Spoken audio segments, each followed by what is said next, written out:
Okay, so hello guys and welcome back with Dance with Carlos. I am Carlos and today I'm going to be answering something that has been asked to me many times.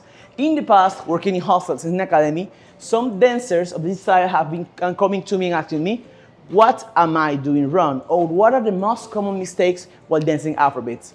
To begin with, I need to explain Afrobeats and Dancehall are really free dance styles. I mean, if you change a move, that becomes your variation. But still there's some mistakes that can be committed. Today I'm going to explain you some of them. So the first one is what I like to call the leg dombolo. So, as I've told you before, dombolo is a movement that you do with your hips. It's a full circle. You have to put your knees into it or it will look like the wine. So some people are not aware of the difference between their hips and their knees. So we end up doing this. It's especially common in beginners. So, my advice, relax and imagine there is a clock right around you. I know I explained this many times before, but believe me, it is important.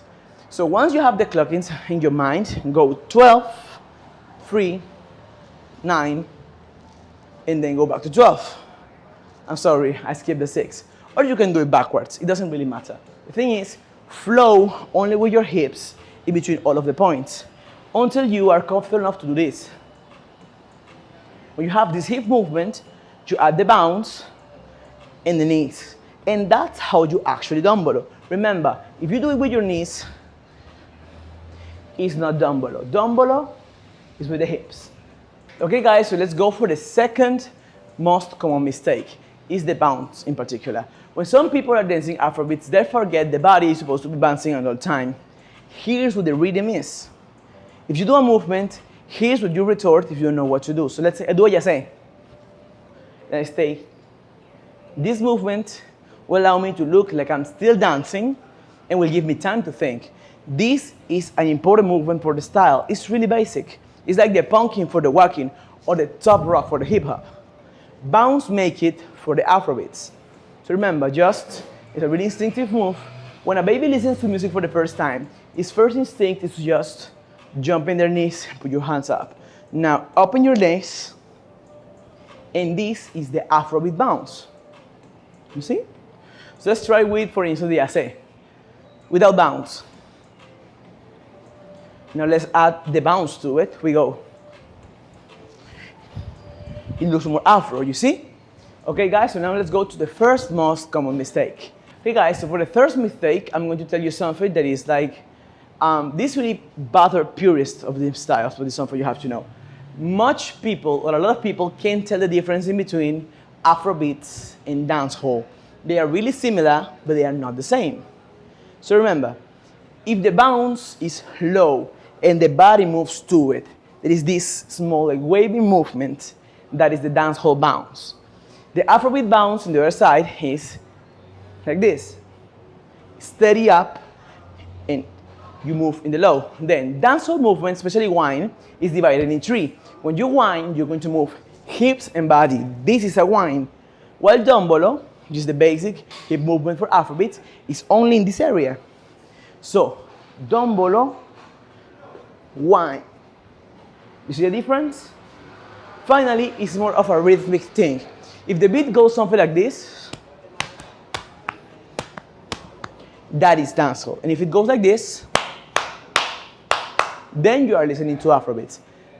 That's the easiest way to tell the difference. Okay guys, let's go to the fourth most common mistake. Para, por favor.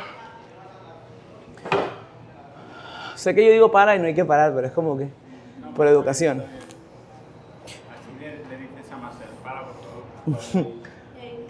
Okay, vamos con el asunto. Okay guys, so this next mistake hurt me in my heart because my family comes from Ghana originally. It's a mistake that comes with the asonto move. So put your foot in front. Some people do this. And they don't really have a control of where the leg and the arm is going. Remember, it's pretty simple. Practice part by part until you got the whole thing. This leg marks the main beat. So 1, 2, 3, 4. The arm, one goes up, the next one goes in, out, in for the basic movement. It's not just aimlessly hitting back. Remember, alternate in between both movements to have the sonto you have dreamed of. And finally, for the fourth mistake, this is a very Colombian thing to say, sucus and Afrobeats are not champeta. Soca, dancehall, and Afrobeats are three complete different dance music styles. So keep that in mind. Can you bust an Afrobeat move on a dancehall song? Yes, you can. That's called Afro dancehall. Can you bust a soca move on a dancehall dance? Yes, it can be done too. It's a Caribbean dance. But keep in mind, you need to remember and celebrate the culture instead of appropriating it. Thank you very much for watching. I'm Carlos. This is Dance with Carlos. And remember, if you want to keep learning more, you can always subscribe and go to the webpage, dancewithcarlos.com. In there, you will find a complete 101 step-by-step dancehall and Afrobeat courses. There you will be able to tell the difference. And if you go now, you can put the code YouTube and you will get a special discount when you do purchase. Thank you very much for watching. I'm Carlos. See you guys on the next one.